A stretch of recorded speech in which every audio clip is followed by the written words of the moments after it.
بسم اللہ الرحمن الرحیم۔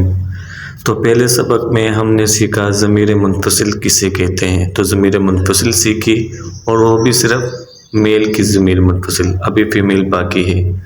اب جتنی ہم نے سیکھی ہے، اب ہم اس کو جملے میں کیسے استعمال کریں، اس سے جملہ کیسے بنائیں۔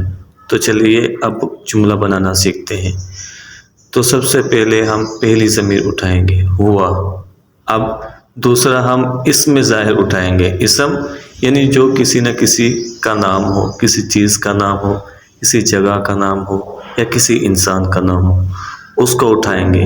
اب ہم جملہ بنائیں گے، ہوا کو رکھیں گے شروع میں، ہوا مثال کے طور پر ہم اٹھاتے ہیں مسلمن، تو ہم جملہ بناتے ہیں ہوا مسلمن۔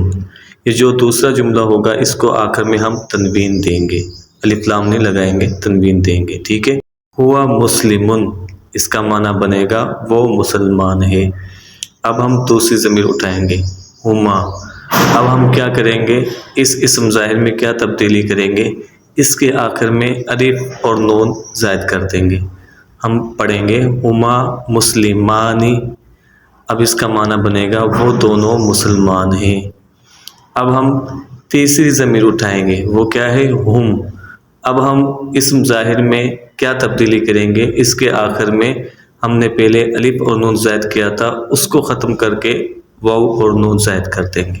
ہم پڑھیں گے ہم مسلمون، وہ سب مسلمان ہیں۔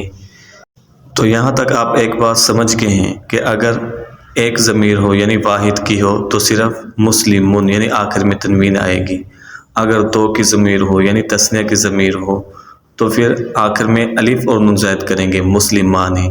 اگر جمع کی ہو تو آخر میں واو نون زائد کر دیں گے مسلمون، پھر چاہے وہ غائب کی ہو، مخاطب کی ہو یا متکلم کی ہو، ٹھیک ہے۔